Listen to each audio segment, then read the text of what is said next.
Hello mga men. So gagamit ko gloves kay nga no sa una. Di ko gana gloves kit. So karon kay content creator naman ta, and then diri sa among balay nami mga division of labor. So I'm the in charge of wash the plate.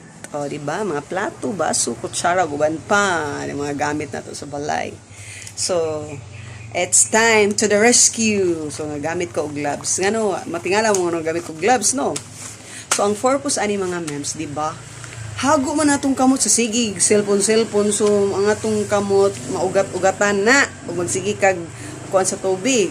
So, ngita ko way nga, di madaw tatong kuan, atong mga kamot. And then, di ta matubuan na nagkanang pasmos kusog kay ngano kanang hago sa cellphone nga sika hawid-hawid sa cellphone mga gadget nya hawid naman siya nya muhumol kag tubig so diba madaot ang atong kuan ana makadaot sa health mga ma'am. So health tips diba naputay health tips karon. So magamit ta og gloves para pagpanghugas natong mga plato dili daot ang atong kamot. Muna siya usa. Tip number 1, o diba? So, mga ma'am, muna akong share karon.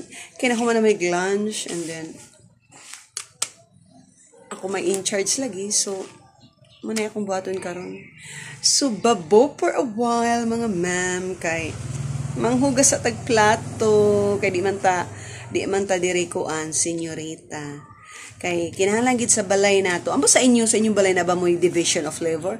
Importante ginang natay division of labor. Kay og walay division of labor gubot ang sulod sa balay. So pareha ra gyapon na kung asa ka nga organization na butang o asa ka nga workplace, di ba? Na magig kay trabaho. So be responsible sa imong work. Work man ka dito sa private or ma-public, di ba?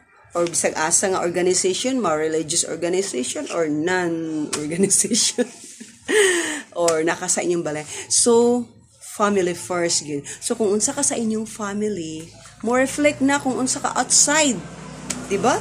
Kaya ang naandan sa imong balay, kung sama sa ako, naanad ko nga na division of labor. So, kung asa ko nga workplace, kung asa ko dapit nabutang, kung unsay kanang unsa ang tuka or unsa ang nakakuan sa ako kaning duty or obligation, so we need to follow. I hope nga inaana sa ang mga tao, no? Kaya kung inaana pala ang mga tao, walay gubo, di ba? Muna, tips. Di lang tips sa pagpanghinlo sa health. Tips po dahil ni para sa division of labor, para smooth ang dagan sa atong work, di ba, mga ma'am? Tip number 2, muna siya. Abi na kong tip number 1 na. Naday, tip number 2. Mura na mga mems. Tip number 3, para peaceful. Smooth ang dagan. Diba? So, babu. Kay magtrabaho sa ang inyong mem.